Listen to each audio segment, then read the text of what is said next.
वहाँ एक पेड़ के नीचे साधु महाराज तपस्या में बैठे दिखाई दिए। कालू ने देखा एक काला नाग साधु बाबा को डसने वाला है।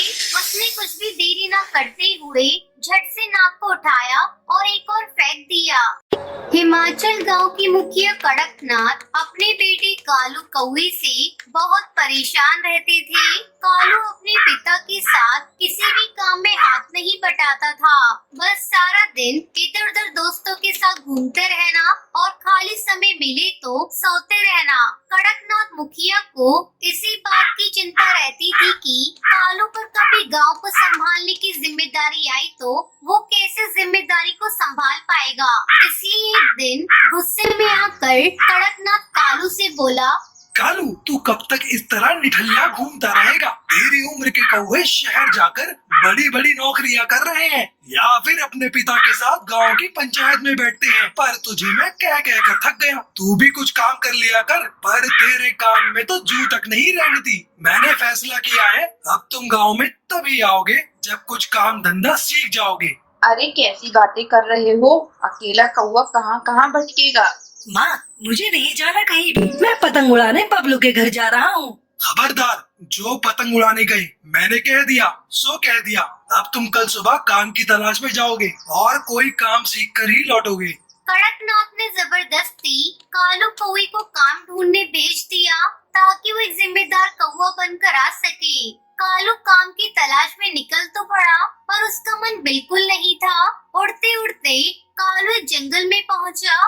वहाँ एक पेड़ के नीचे साधु महाराज तपस्या में बैठे दिखाई दिए।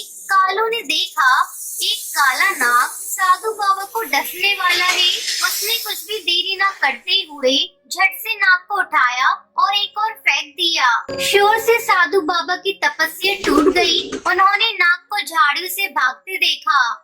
धन्यवाद बेटा, तुमने आज मेरी जान बचा ली। आओ मेरी कुटिया में चलो, वहाँ चलकर बात करते हैं। बाबा, आपकी कुटिया तो बहुत सुंदर है। ये तो बांस से बनी हुई है।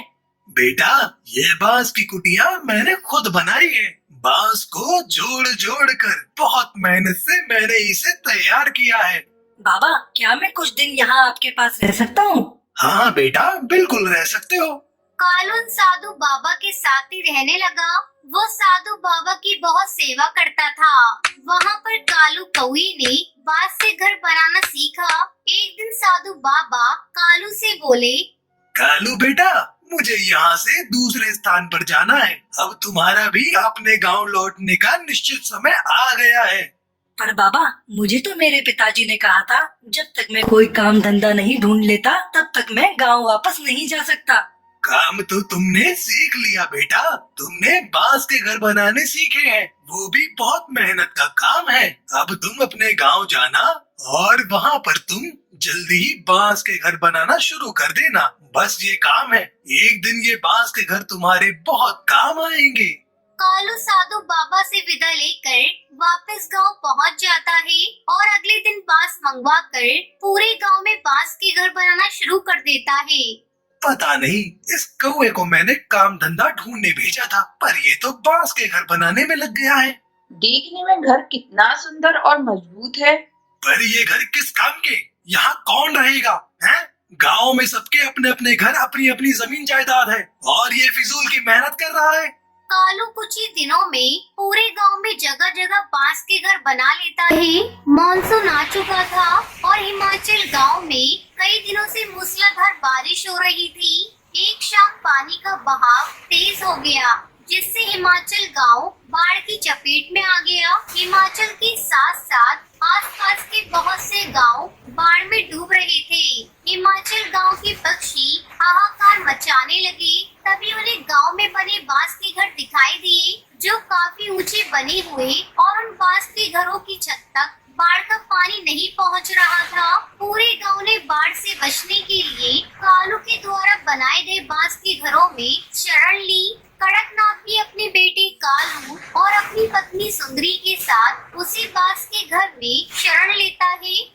बापू, मुझे साधु बाबा ने बोला था कि वक्त आने पर ये बांस के घर बहुत काम आएंगे और आज हमारा पूरा गांव बाढ़ की चपेट में आ गया है।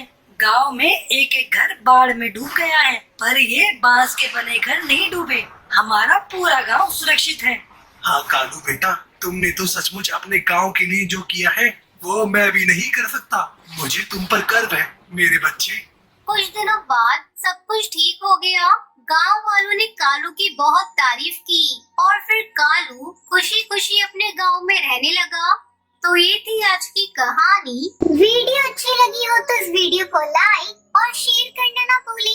सुनिए जी, आप पापा बनने वाले हैं, कम से कम अब तो शराब पीना छोड़ दीजिए। कम बखत, मैं कुछ नहीं बोल रहा हूँ तो तुम मेरे सर पर चढ़ी जा रही है। मैं शराब। एक गांव में टुनटुनी चिड़िया अपनी माँ टूनी चिड़िया के साथ रहती थी। टुनटुनी का पिता कालू कौआ एक बस ड्राइवर था। टुनटुनी जब भी अपने पिता को लकड़ी की बस चलाते हुए देखती तो उससे कहती, पिताजी मैं भी लकड़ी की बस चलाना सीखना चाहती हूँ, क्योंकि बड़ी होकर मैं भी आपकी तरह लकड़ी बस ड्राइवर बनना चाहती हूँ। ठीक है बिटिया, जब तेरी स्कूल की छुट्टी होगी मैं तुझे लकड़ी बस चलाना सिखा दूंगा। आप ये क्या कह रहे हैं जी? बेटी है, शादी करके दूसरे घर जाना है, इसे लकड़ी बस चलाना सिखाकर क्या करना है? जल्दी से इसकी पढ़ाई पूरी हो जाए तो एक अच्छा रिश्ता देखकर इसकी शादी कर देंगे। टुनटुनी की माँ, अगर बिटिया लकड़ी बस चलाना सीख जाएगी तो इसमें बुरा ही क्या है?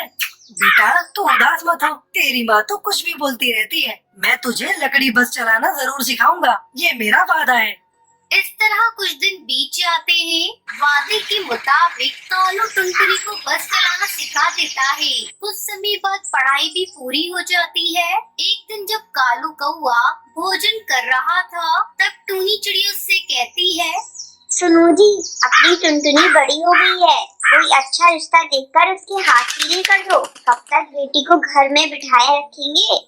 टुनटुनी की माँ, तुमने तो मेरे मुंह की बात छीन ली। कल मेरा दोस्त बंटी कबूतर मुझसे मिला था। वो अपने बेटे की शादी टुनटुनी से करना चाहता है। उसका इकलौता बेटा है मैक्स। वो शहर में नौकरी करता है। छोटा परिवार और सुखी परिवार है। तुम कहो तो मैं आगे शादी की बात करूँ। ये तो बड़ी अच्छी बात है जी, तुम शादी की तारीख पक्की कर दो। बंटी कबूतर भी लकड़ी की बस चलाता था। वो कालू कौवे का बहुत अच्छा दोस्त था। जल्द ही टुनटुनी की शादी बंटी कबूतर के बेटे मैक्स कबूतर से हो जाती है। टुनटुनी अपने ससुराल में बहुत खुश थी।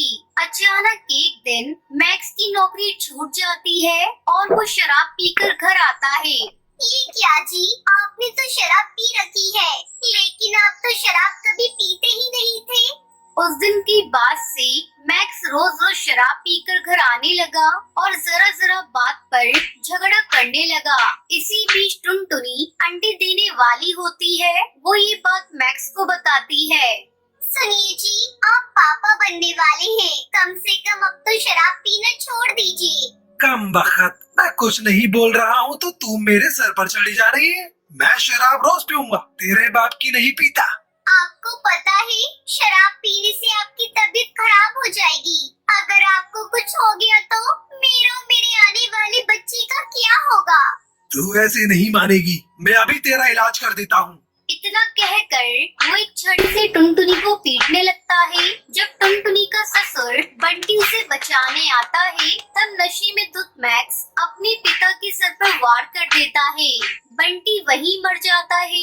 मैक्स अपने पिता को मरा हुआ देखकर डर गया और वहाँ से भाग गया।